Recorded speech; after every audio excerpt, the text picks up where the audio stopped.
ప్రభు అయిన యేసునామం పేరిట మరి యొక్క పర్యాయం అందరికీ వందనాలు స్తుతులు స్తోత్రం చెల్లిస్తున్నాం. గడిచిన కొన్ని దినముల నుండి సిలువ శ్రమల గురించి మనం ధ్యానం చేస్తున్నాం. ఆఖరికి ఈ దినము యేసు యొక్క 7 మాటలు నిన్నటి దినం లోకమంతా కూడా ధ్యానం చేసి ఉన్నారు. ఎంతో పరిశుద్ధంగా ప్రతి ఒక్క బిడ్డ దాన్ని పరిశుద్ధంగా ఆశ్రయించి ప్రతి ఒక్క లేఖనాన్ని పరీక్షించి సువార్తలో అందరికీ అందజేసి ఉంటున్నారు. మరి ఈ దినం అయితే ఆ యొక్క శరీరాన్ని ఆ యొక్క అరిమతెయ యోసేపు ఏ రీతిగా పిలాతు దగ్గర తీసుకొని దాన్ని భూస్థాపన చేసినాడనే సత్యాన్ని గురించి మనము కొన్ని మాటలు జ్ఞాపకం చేసుకుంటాం. అంతకుముందు ఒక చిన్న ప్రార్థన చేసుకుందాం. మహాపరిశుద్ధుడా, స్తుతులకు పాత్రుడైన మా గొప్ప పరలోక తండ్రి యేసయ్య, నీ ఘనమైన నామం వందనాలు ప్రభా. నీ మహాప్రేమను బట్టి నీకు కృతజ్ఞత స్తోత్రం చెల్లిస్తున్నాం. మేము ఏ పాటి వారంనైనా మీరు మమ్మల్ని జ్ఞాపకం చేయుటకు నీ అమూల్యమైన ఆనిముత్యాలను ప్రభా 7 మాటలను ప్రతి ఒక్క బిడ్డ ధ్యానం చేసి ఉంటుండగా ప్రతి ఒక్క హృదయంలో ప్రభా దాన్ని దాచి ఉంచమని అడుగుచున్నాం. ఈ సంవత్సర కాలం అంతా కూడా నైనా మా జీవిత కాలం అంతా కూడా దాన్ని తలపోసుకొని మీరు మా పట్ల చేసిన మేలునన్నీ కూడా తలపోసుకొని ఈ లోకంలో ప్రభా నీకు కృతజ్ఞతా జీవితం మేము జీవించటకు సహాయం చేయండి. ఇప్పుడు కూడా ప్రభా ప్రతి ఒక్క బిడ్డ శ్రద్ధ కలిగి నీ యొక్క భూస్థాపన కార్యాన్ని ఏ రీతిగా జరిపారో దాన్ని మేము ధ్యానం చేయబోతుండగా మీరు మాతో తోడుగా ఉండి మమ్మల్ని నడిపించమని నీ పరిశుద్ధాత్మ నడిపింపు నాకును బిడ్డలందరికీ దయచేయమని యేసు పరిశుద్ధమైన నామంలో ప్రార్థిస్తున్నాను తండ్రి, ఆమేన్. ఇక్కడ మనం చూస్తే 2-3 అన్ని సువార్తలు కూడా ఇవి రాయబడి ఉన్నాయి. ప్రత్యేకంగా మత్తయి సువార్తలోను మరి యోహాన్ సువార్తలోను తీసుకొని కొన్ని మాటలు చెప్పాలని ఆశపడుతున్నాను.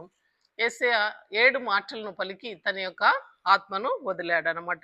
మత్తయి సువార్త ఏం చెప్తుందంటే 27లో 45 నుంచి మనం చూచినప్పుడు మధ్యాహ్నము మొదలుకొని 3 గంటల వరకు ఆ దేశమందట చీకటి కమ్మెను.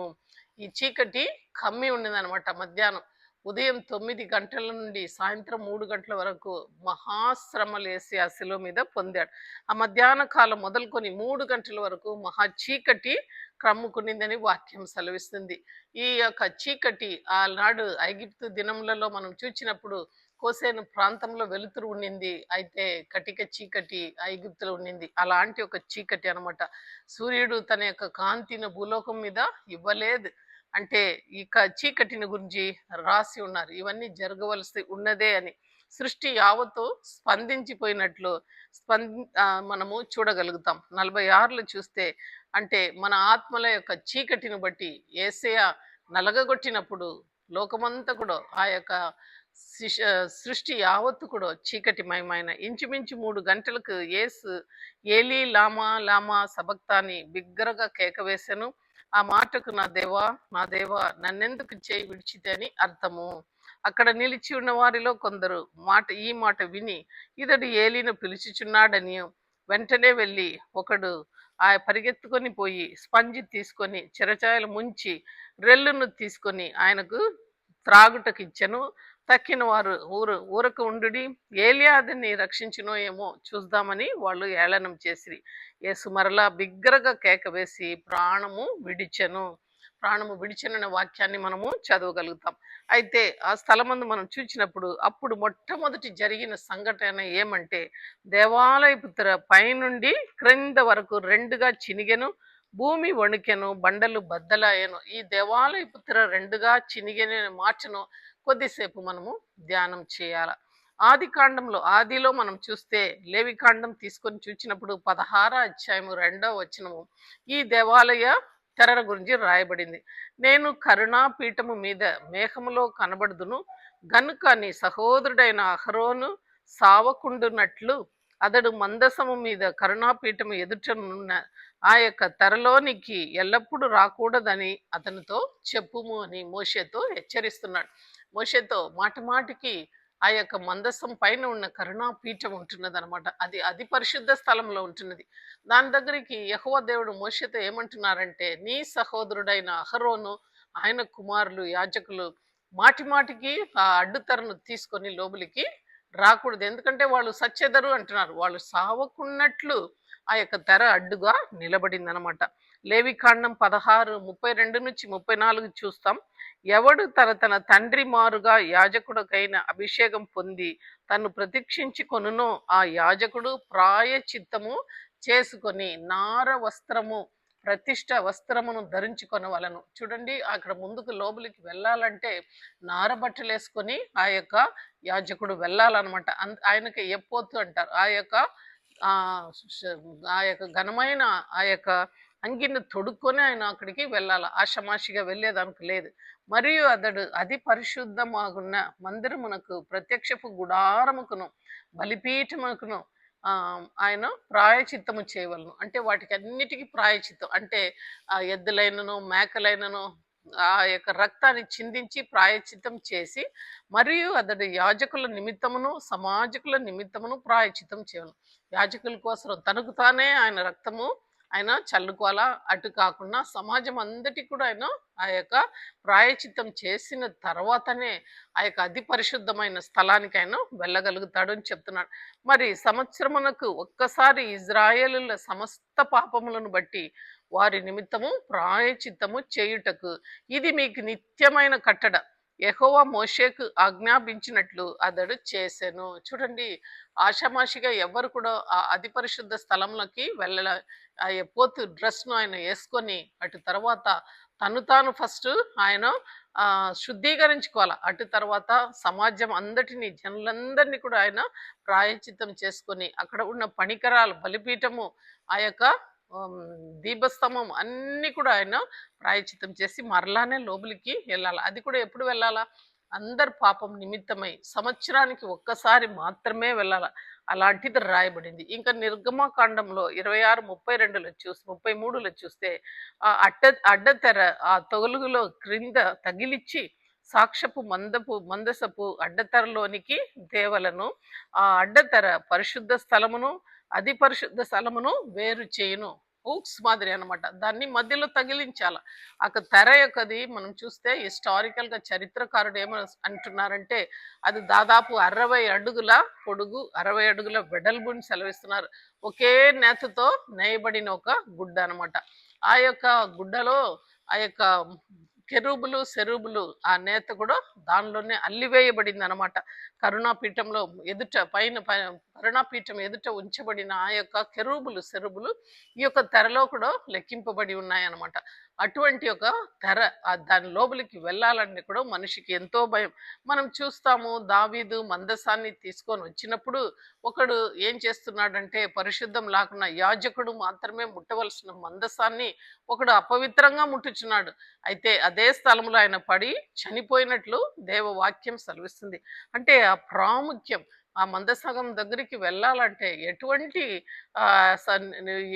ఎటువంటి ఆ యొక్క ప్రాయచిత్తం చేసే వెళ్ళాలని ఉంటున్నది. అయితే దాన్ని దాటి ఎవడు కూడా వెళ్ళడు. అలాగా అడ్డుతర వాళ్ళకు అదిగా అట్లా ఉండిందనమాట. అది పరిశుద్ధ స్థలములలో కరుణాపీఠం ఉంచవలను. అటు అటు వెలుపులో బల్ల ఎదుట దక్షిణపు వైపు మందిరము యొక్క ఇతర దిక్కున దీప వృక్షము వెళ్ళను. అంటే పరిశుద్ధ స్థలం లోపల మందసం ఉంటుంది. ఆ బయట మనం చూస్తే రెండు పక్కల దేవుని యొక్క బల్ల ఒక పక్కన ఇలా ఇటువైపు చూస్తే దక్షిణ వైపు చూస్తే ఆ యొక్క దీప వృక్షం ఉంటుంది అనమాట.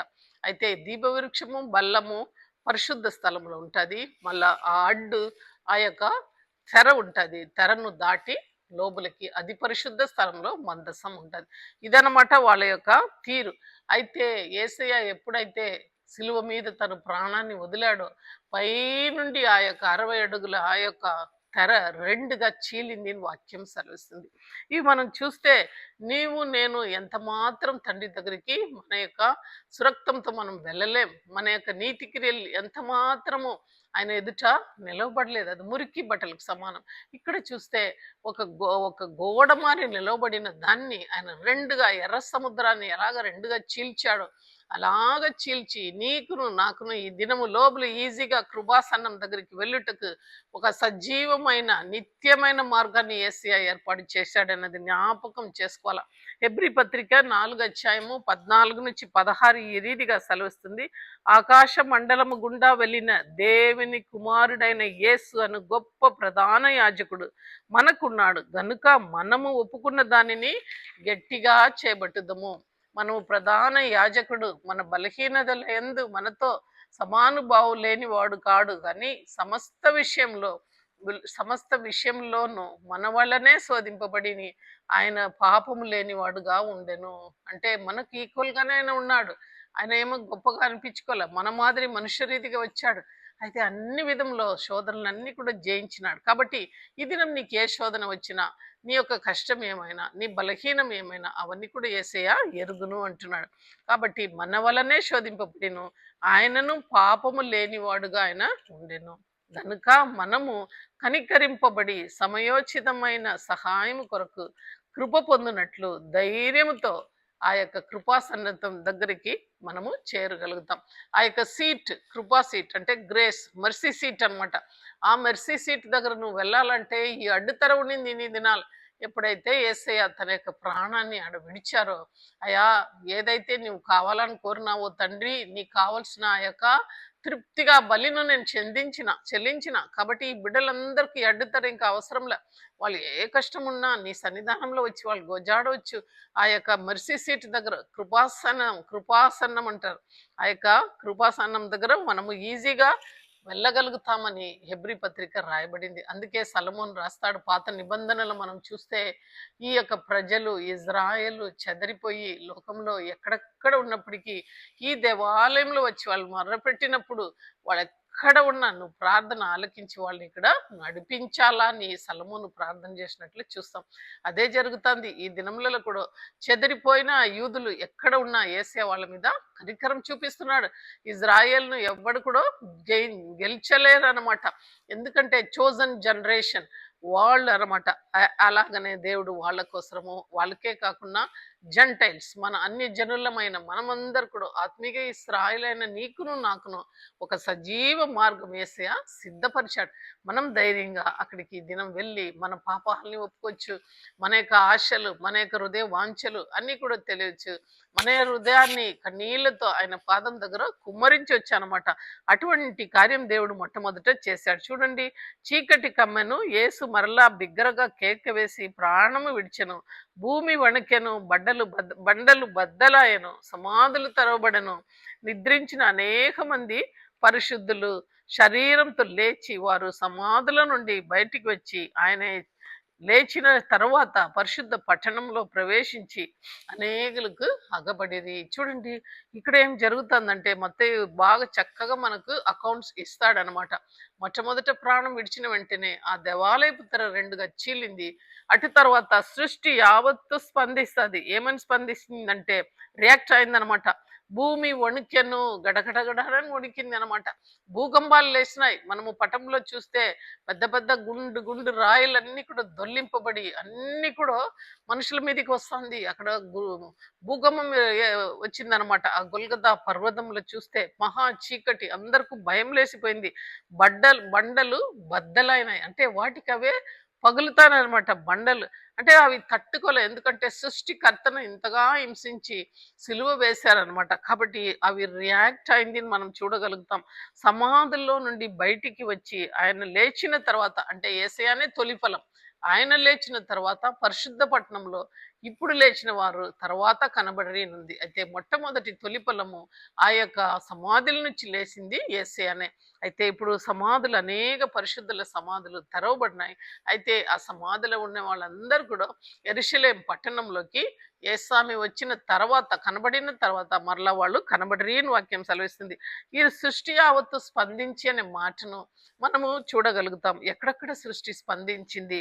మత్తయి సువార్త 28:2 ఎర్త్‌క్వేక్ అనమాట. ఇదిగో ప్రభు దూత పరలోకం నుండి దిగి వచ్చి రాయిను పొర్లించి దాని మీద కూర్చుండెను. అప్పుడు భూకంపము కలిగెను. చూడండి, అప్పుడు మహాభూకంపము కలిగెను. ఇది ఎక్కడ జరిగిందంటే ఆయనను సమాధి చేసిన తర్వాత 3వ దినం ఆదివారం నాడు తెల్లవార ఆ యొక్క భూకంపం కలుగుతుంది. ఆకాశం నుండి దేవదూత దిగి వచ్చి ఆ రాయి మీద ఆయన కూర్చున్నాడు అనమాట. దిగి రాయిను పొర్లించి దాని మీద కూర్చున్నాడు. అప్పుడు మహాభూకంపము కలిగెను. చూడండి, ఎప్పుడైనా యేస్వామి కార్యము, దేవుని యొక్క కార్యం జరిగినప్పుడల్లా కూడా సృష్టి ఆ యొక్క స్పందనను మనం చూడగలుగుతాం. మార్కు 4:39 అందుకు ఆయన లేచి గాలిని గద్దించి నిశ్శబ్దమై ఊరుక ఉండుమని సముద్రంతో చెప్పగా గాలి అణిగి మిక్కిలి నిమ్మలమాయెను. ఇది ఎక్కడ మనం చూస్తామంటే స్వార్థ భాగంలో యేసయ్యను శిష్యులను ఓడల్లో వెళ్ళుచుండగా యేసయ్య వెళ్ళి నిద్రపోతున్నాడు. అలాంటి సమయంలో శిష్యులందరూ కూడా, అయ్యా, ఇంత భయంకరమైన తుఫాను లేచి ఉన్నది, మేము చనిపోతున్నాం, నీకేమాత్రము చింత లేదా అని అడిగినప్పుడు యేసు లేచి గాలిని సముద్రమును ఆయన గద్దిస్తున్నాడు అన్నమాట. ఆ మాటకి అవన్నీ కూడా లోబడుచున్నాయి. మిక్కిలి నిమ్మలమాయను అనే మాట ఉంటున్నది.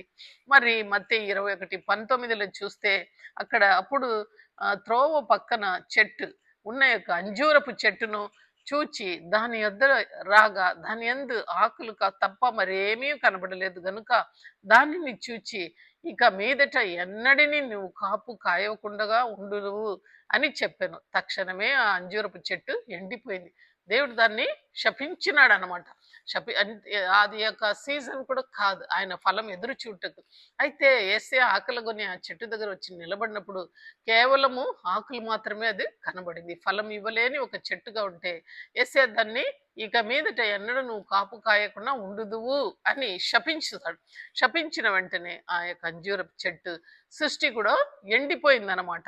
మరి లూకా 23:44-45 చూస్తే రమారమి మధ్యాహ్నం అయినప్పుడు అది మొదలుకొని 3 గంటల వరకు దేశమంతా చీకటి కమ్మెను, సూర్యుడు అస్తమాయను. అంటే సూర్యుడు కూడా లేకపోయింది. ఇది ఎక్కడ మనం చూస్తున్నామంటే యెహోషువ గ్రంథం 10, 12, 13 చూస్తే, యెహోవా ఇశ్రాయేళ్ల ఎదుట అమోరీలను అప్పగించిన దినమున ఇశ్రాయేల్ వినుచుండగా యెహోవాకు ప్రార్థన చేసెను.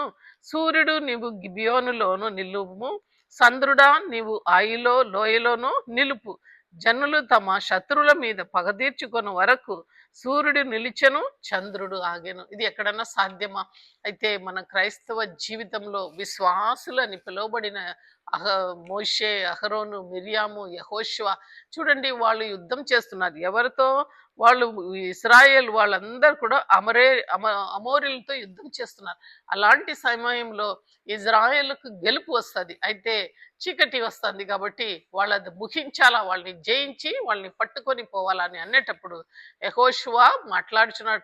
సూర్యుడా నువ్వు గిబియోన్లో నిలబడము, చంద్రుడా నువ్వు ఆయిలో నిలబడము, లోయల్లో నిలబడము అంటే అవి రెండు కూడా అలాగనే మనము నిలబడిపోయినాయి అనమాట.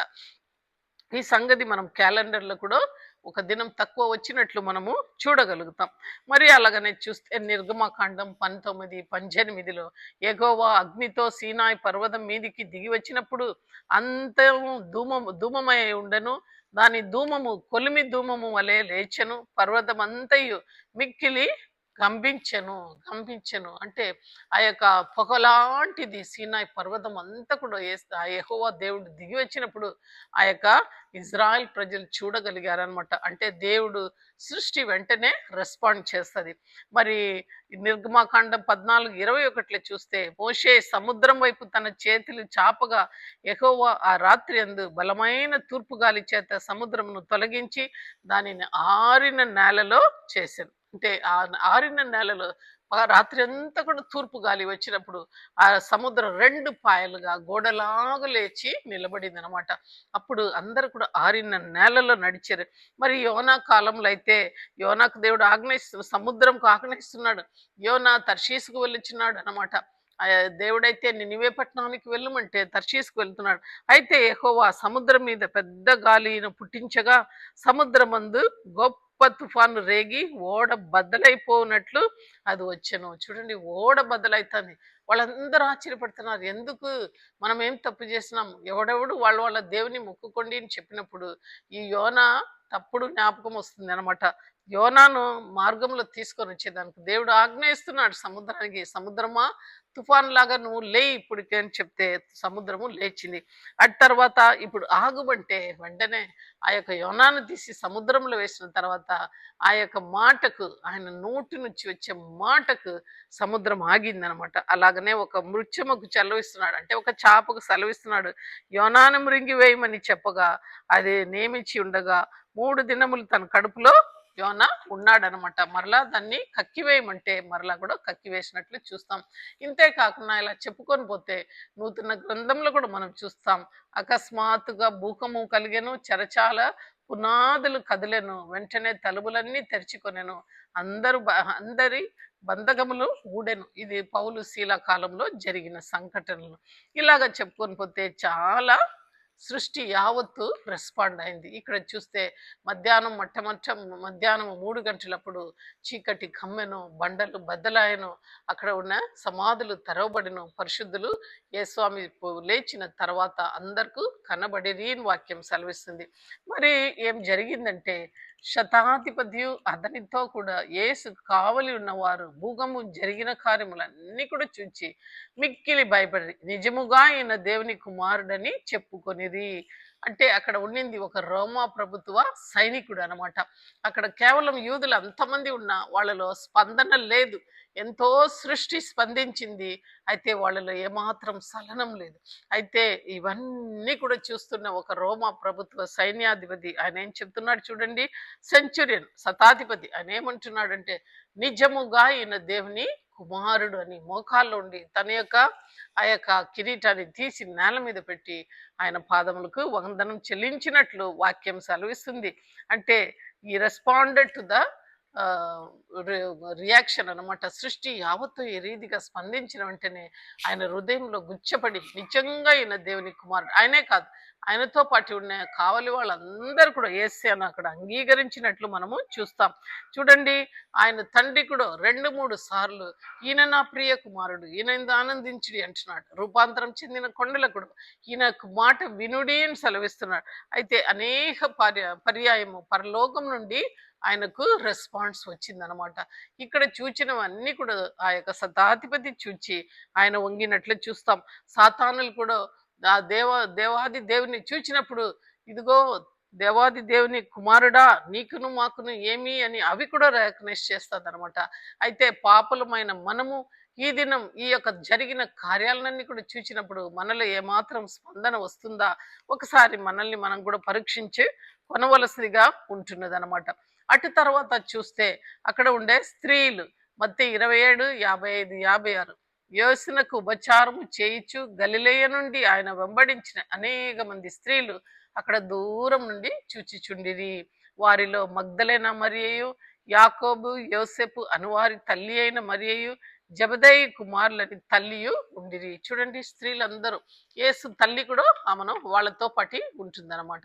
అందరూ వెంబడిస్తూ వాళ్ళు రొమ్ము కొట్టుకొని ఏడుస్తున్నారు. అలాంటి సమయంలో దేవుడు వాళ్ళ వైపు చూచి నా కొరకై ఏడువుడి, నీ కొరకు నీ బిడ్డల కొరకై ఏడువుడి. వాళ్ళు బాదుకున్నారు, రొమ్ము బాదుకొని ఏడుస్తూ వెంబడిస్తూ యెరూషలేము వీధిలో వెలుచున్నారు.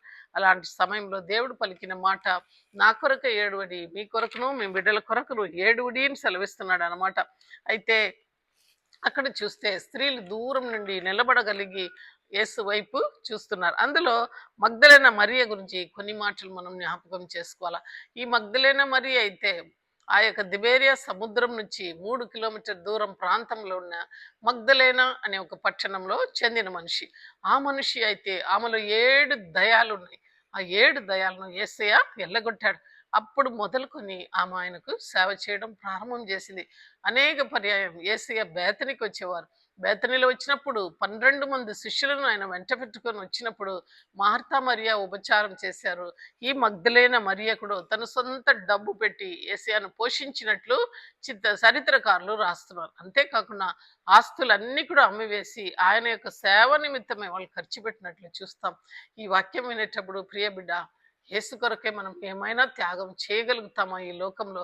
ఈ మగ్దలేన మరియ తన దయాలన్నీ ఎల్లగొట్టినారని ఎంతో ప్రేమతో యేసయ్యకు సేవ చేసింది. అంతేకాకుండా ఆమె అక్కడే కాదు, సిలువ దగ్గర కూడా వెళ్ళి ఆమె నిలబడింది. యేసయ్య తల్లి ఎలాగ నిలబడిందో సిలువ దగ్గర ఆ యొక్క సిలువ కంపమును పట్టుకొని మగ్దలేన మరియ నిలబడింది. అంతేకాకుండా ఆ యొక్క శుక్రవారం నాడు యేసయ్య చనిపోయిన తర్వాత ఆ శరీరాన్ని తీసుకొని సుగంధ ద్రవ్యాలన్నీ పూచినప్పుడు మగ్దలేన మరియ అక్కడ కూడా నిలబడింది. శుక్రవారం రాత్రి కొంతమంది స్త్రీలు సమాధి దగ్గరికి వెళ్ళి కావలి ఉన్నారనమాట.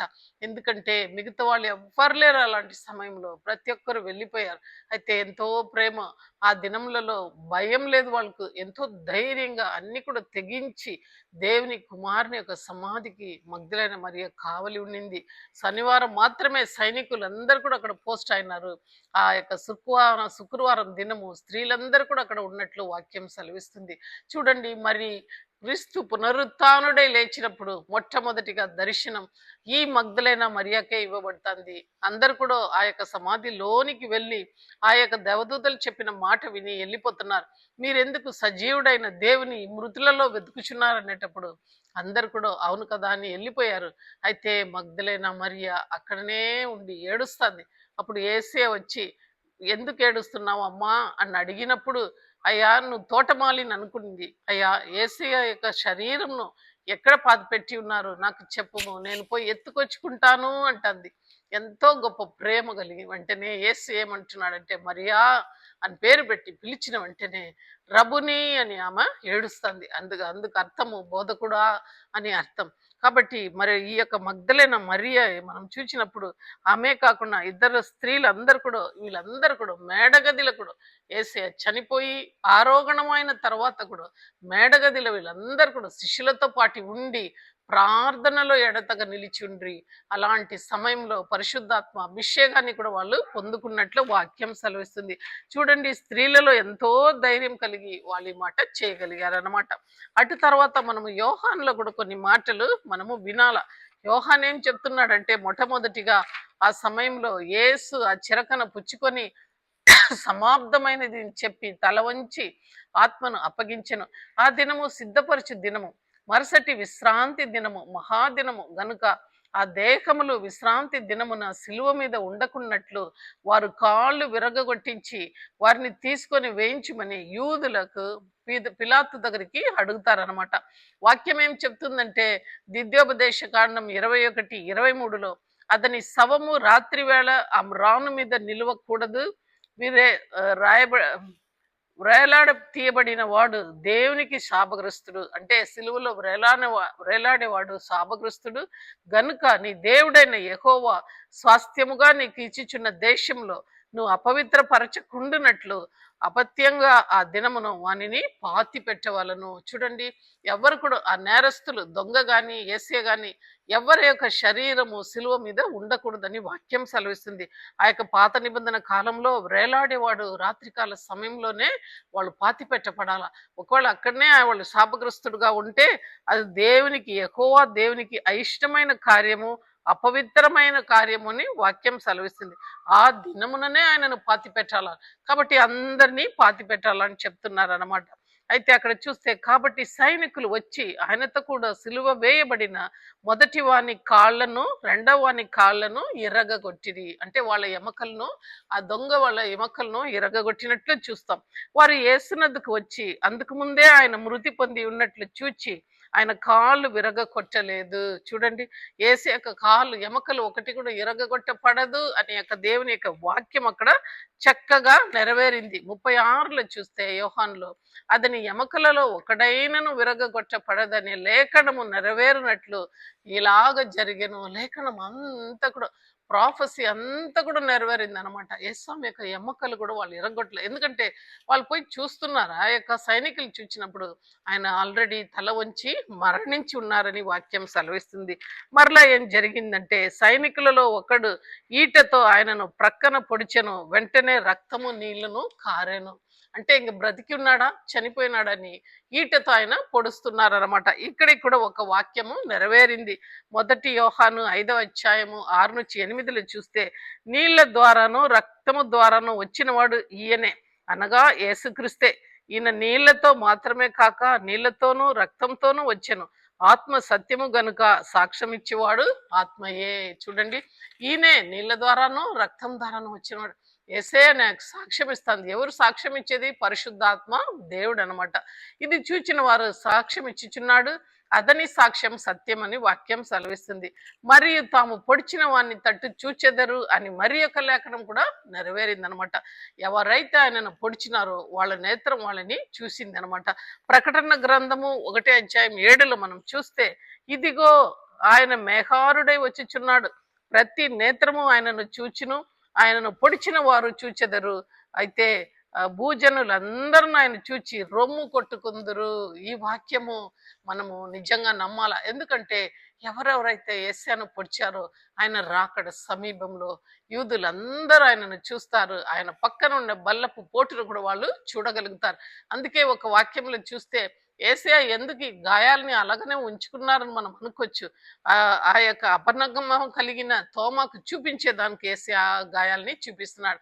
మరి తన రెండవ రాకడలో వచ్చినప్పుడు ఎవరైతే ఆయనను పొడిచారో వాళ్ళు కూడా చూడాలని ఆ యొక్క గుర్తింపులను ఆయన అలాగనే ఉంచుకున్నారు. అంతేకాకుండా నీ కొరకై నా కొరకై తండ్రి దగ్గర ఆయన ప్రతినిత్యం ప్రధాన యాజకుడుగా మొర్రపెట్టినప్పుడు ఎప్పుడల్లా మనల్ని మన మీద పనిష్మెంట్ చేయాలని తండ్రి ముందుకు వచ్చినప్పుడు యేసయ్య తన గాయములను చూస్తారు. తన రక్త గాయాల్ని తండ్రికి చూపెట్టే దానికోసం ఆ యొక్క గాయాన్ని ఉంచుకున్నట్లు వాక్యం సెలవిస్తుంది.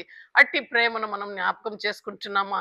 ఇంకా కడపటిగా చూస్తే యోహాను తెలియపరుస్తున్నాడు. అటు తర్వాత యూదుల భయము వలన రహస్యంగా యేసు శిష్యుడైన అరిమతయ్య యోసేపు తాను యేసు దేహమును తీసుకొని పోవుటకు పిలాతునంత సెలవడిగెను. పిలాతు సెలవిచ్చను గనుక అతడు వచ్చి యేసు దేహమును తీసుకొని పోయెను. ఈ యొక్క అరిమతేయ యోసేపు ఎలాంటి వాడని 4 సువార్తలో రాయబడింది.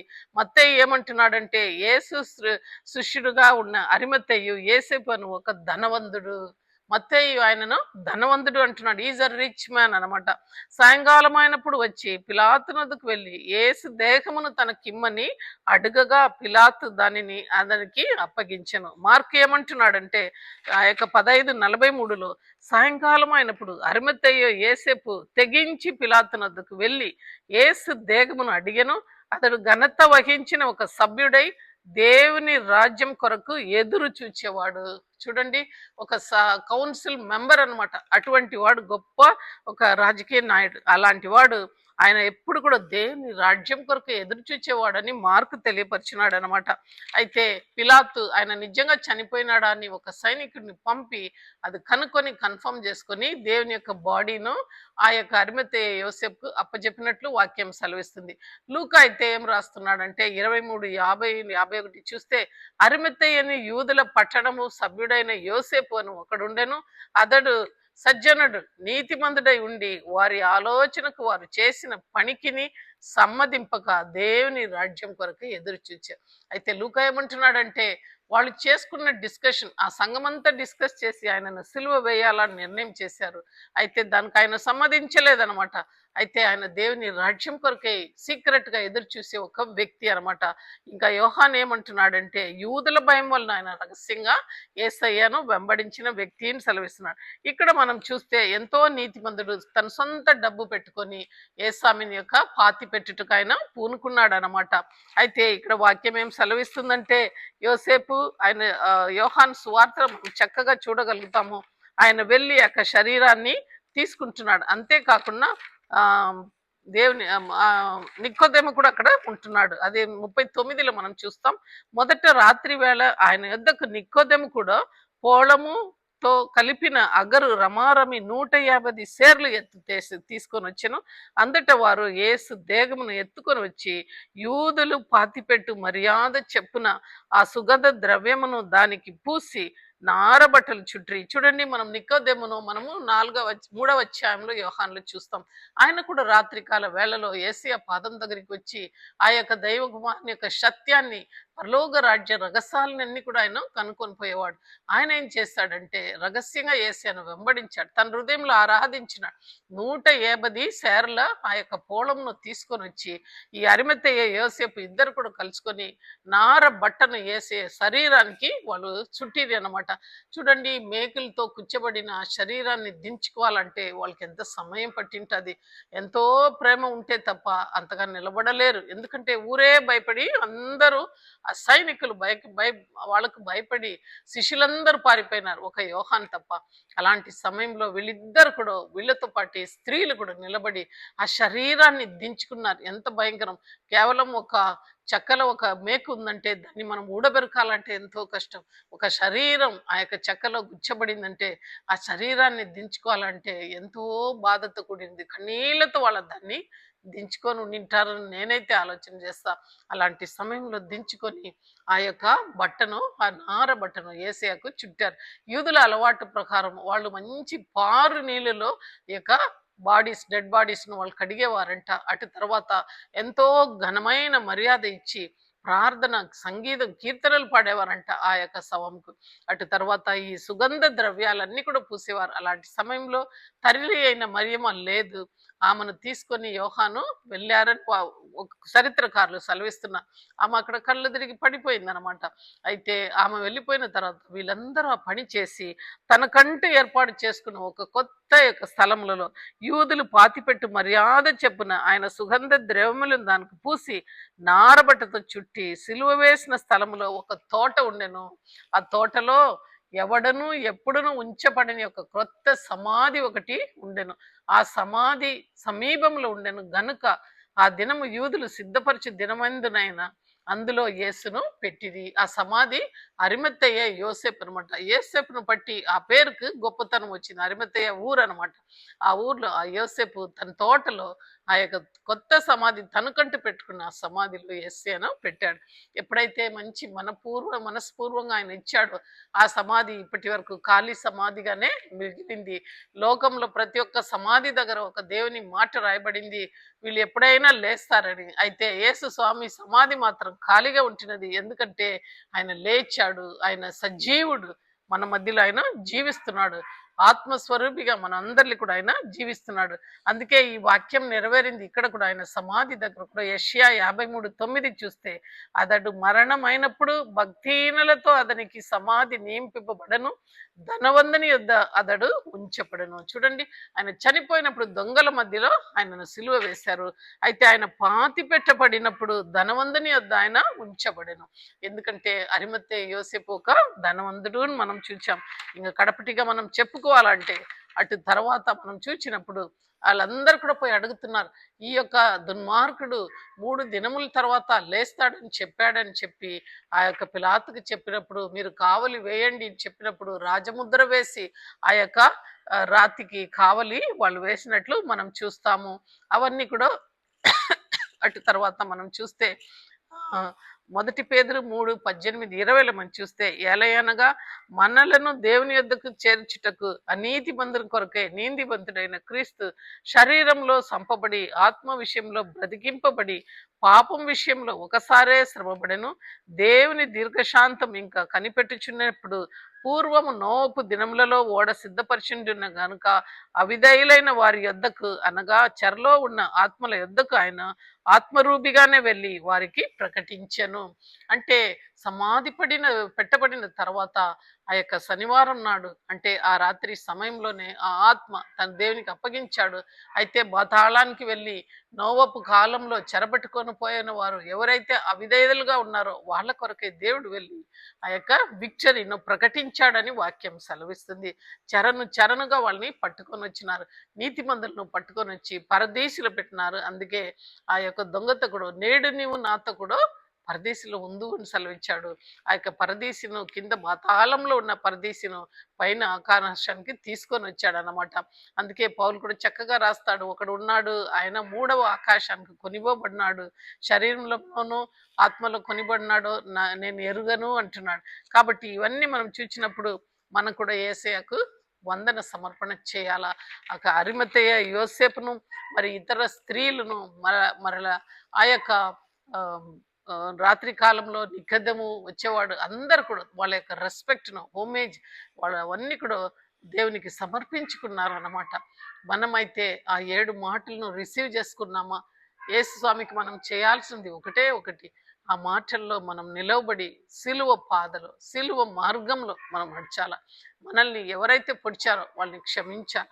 ఎవరికైతే రక్షణ అవసరమో, ఒక రాగబు వేషే అలాగ గోజాడి తన కుటుంబంను రక్షించుకునిందో అలాగా దొంగ వలె మనము కడపటి సమయం వరకు కనిపెట్టకుండా రక్షణ పాత్ర మన కుటుంబం అందటికి మనం తెచ్చుకోవాలి.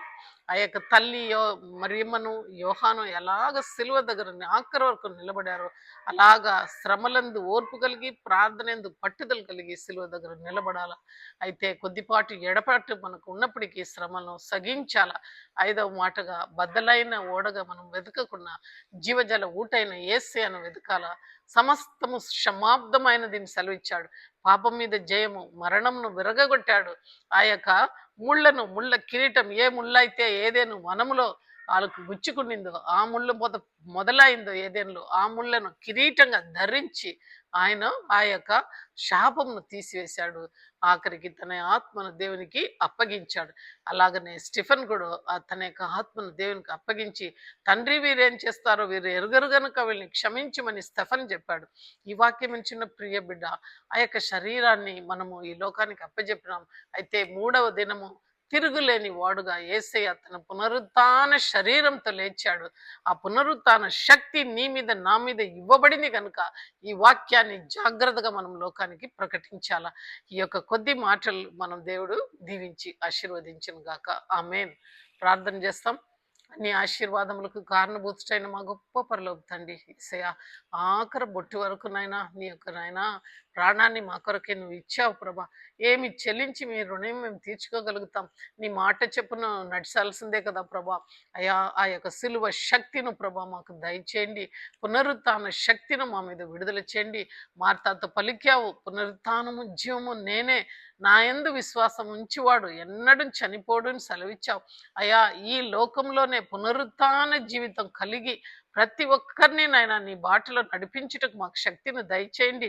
ఇదిగో పౌలు సెలవిస్తున్నాడు, ఖడ్గమైనను, ఇదిగో కరువైనను, అయా వ్యాధి అయినను, బాధ అయినను ఏది కూడా యేసు ప్రేమలను నండి వెడబాయకూడదని పౌలు రూఢిగా చెప్పగలిగాడు. మేము కూడా ఈ లోకంలో ఏది కూడా ప్రభా మమ్మల్ని నీకు దూరం చేయకుండా మా యొక్క శరీర, ఆవి, ఆత్మ, శరీరం 3 కూడా నీకు అప్పగించి ప్రభా ఈ లోకంలో నిన్ను వెంబడించి నడుచుటకు నీ కృపను మాకు అనుగ్రహించుమని యేసు పరిశుద్ధమైన నామంలో ప్రార్థిస్తున్నాను తండ్రి.